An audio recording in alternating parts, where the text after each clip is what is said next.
Saudara, truk pengangkut pasir menabrak angkot dan rumah di Purworejo, Jawa Tengah, Rabu siang. 11 orang tewas, 6 lainnya luka-luka dalam insiden ini.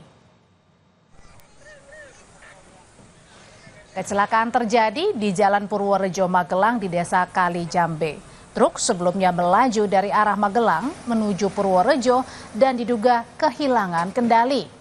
Truk kemudian menabrak angkot yang berisi rombongan pelayat termasuk rumah warga.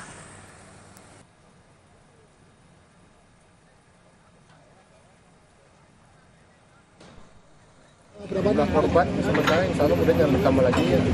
Ada 11 yang meninggal daripada kendaraan angkot ini. Kemudian 2 daripada kendaraan truk. Untuk sopir masih luka-luka, nanti akan kita cek.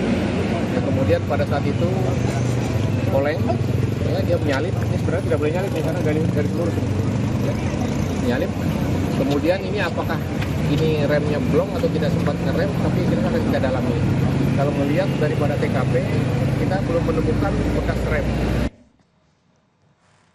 Salah satu saksi sekaligus korban kecelakaan di Purworejo menyebut sempat mendengarkan klakson tanda bahaya.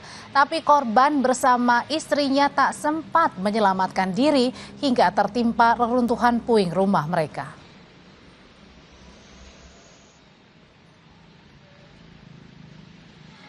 Ya, saya itu di rumah itu dengar klakson, gitu kebaya, terus saya sudah dari bawah itu lihat mobil itu langsung oleng, ambruk, itu muatannya lari ke rumah saya.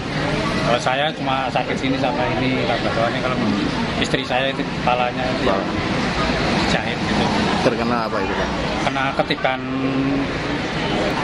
cor-coran. Puing rumah ya? Puing rumah. Informasi berikutnya, Mahkamah Kehormatan Dewan MKD DPR RI menetapkan anggota Komisi 10 DPR Ahmad Dhani melanggar kode etik dalam 2 kasus berbeda. Ahmad Dhani, saudara, dijatuhi sanksi teguran lisan serta harus meminta maaf kepada musisi Ryan Pono. MKD memberi sanksi teguran lisan karena pernyataan berbau seksis saat rapat bersama Ketua Umum PSSI Erick Thohir. Selain itu, ia juga disanksi karena mempelesetkan nama keluarga musisi Ryan Pono menjadi porno. MKD, saudara, menyebut Ahmad Dhani harus meminta maaf kepada Ryan Pono sebagai pengadu dalam waktu 7 hari.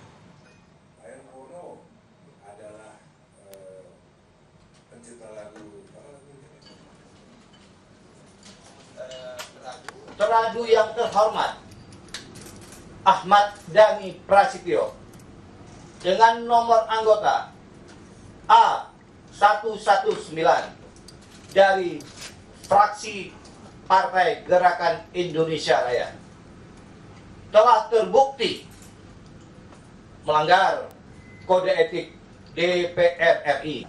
Teradu melakukan pelanggaran kode etik anggota DPR RI. 3. Menghukum teradu dengan teguran lisan, disertai kewajiban teradu meminta maaf kepada pengadu paling lama 7 hari sejak keputusan ini.